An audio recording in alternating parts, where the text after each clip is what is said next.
অবশ্যই চাঁদাবাজি অফ করতে হবে।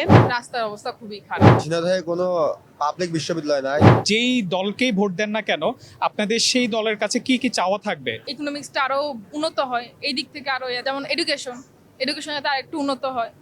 তারপর ট্রাফিক বাংলাদেশের ট্রাফিক অনেক খারাপ অবস্থা, সেইটা দিক থেকে আবার হয় চিকিৎসা, তারপরে নিরাপত্তা তো আছে, সেফটি আছে, আবার চাঁদাবাজিটা একটু কমে গেলে ভালো হয়। বাংলাদেশের স্বাস্থ্য ব্যবস্থাটা এটা অনেকটা বাজে, কারণ বাংলাদেশের সব শ্রেণীর মানুষ থাকে না যে প্রাইভেটে যে চিকিৎসা করানোর।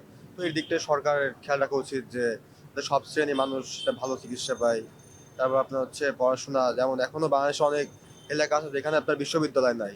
তো সরকার কাছে আবেদন থাকবে যে সেসব এলাকায় একটা পাবলিক বিশ্ববিদ্যালয় থাকে, যাতে গরিব মানুষ বা অনেক খেটে খাওয়া দিনমজুরদের এরা পড়তে পারে, ছেলেপেলেদের সেটা পড়তে পারে এগুলাই। যদি আপনার এলাকার একটা পরিবর্তন চান সেটা কি হতে পারে? অবশ্যই চাঁদাবাজি অফ করতে হবে।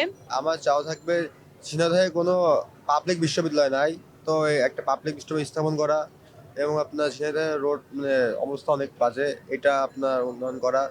আর ঝিনাইদহে আপনার মেডিকেল ঘাটটা অনেক দুর্বল, এটা আপনার সংস্কার করা প্রয়োজন। আমার এলাকার রাস্তার অবস্থা খুবই খারাপ। আমি চাইবো যে আমার এলাকার রাস্তাটার অবস্থা খুবই ভালো করা করতাম, কারণ আমাদের রাস্তার মধ্যেই কিন্তু অনেকগুলো স্কুল পড়ে।